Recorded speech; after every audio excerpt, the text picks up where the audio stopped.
번영신앙은 왜 잘못되었을까요? 바로 하나님을 잘 믿으면 성공한다고 생각하기 때문입니다.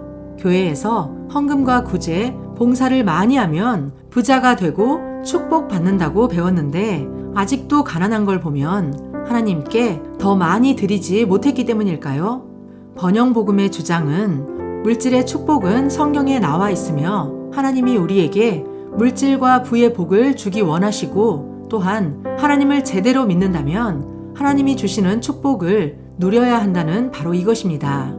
이러한 주장은 피조 세계의 모든 것이 주님의 것이기 때문에 물질 역시 하나님의 것이므로 포기해서는 안 된다는 사상에 기초하고 있습니다. 그것 자체가 잘못된 주장은 아니지만 시간이 지남에 따라 점점 인간 중심적 교리가 첨가됨으로써 참 뜻이 변질되고 있다는 것입니다. 결국 이러한 신앙적 관점은 예수님을 제대로 믿으면 축복받는다, 주의 일에 헌신하면 하나님께서 복을 내리신다, 자신의 것을 나누면 번영하게 된다는 행위 보상적 인과 법칙에 준한 신앙생활을 강조함으로써 결국 기복주의적 신앙관으로 흐르게 되었습니다.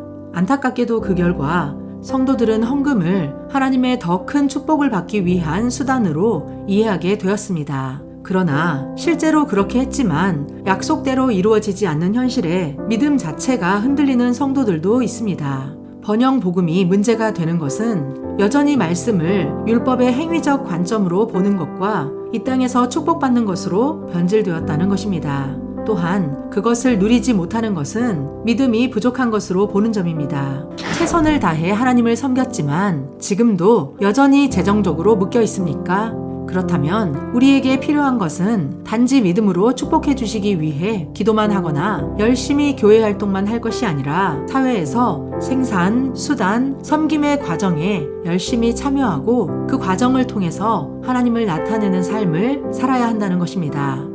하나님께서 우리를 축복하기 원하시지만 우리가 생산, 수단, 섬김을 통해서 부를 창출하는 과정이 없다면 하나님께서 우리에게 축복해 주실 방법이 없다는 것입니다. 하나님의 뜻을 무시한 채 단지 믿기만 하면 다 이루어진다라는 말은 사실이 아닙니다. 하나님의 자녀는 믿기만 하면 모든 것을 하나님으로부터 받아낼 수 있는 존재가 아닙니다. 우리는 단지 필요를 얻어내기 위해서 하나님께 떼쓰고 기도와 헌신으로 재물과 건강을 얻어내는 삶이 아니라 하나님 안에서 그분의 모든 약속을 이 땅에 실현시키는 삶을 살아야 한다는 것입니다.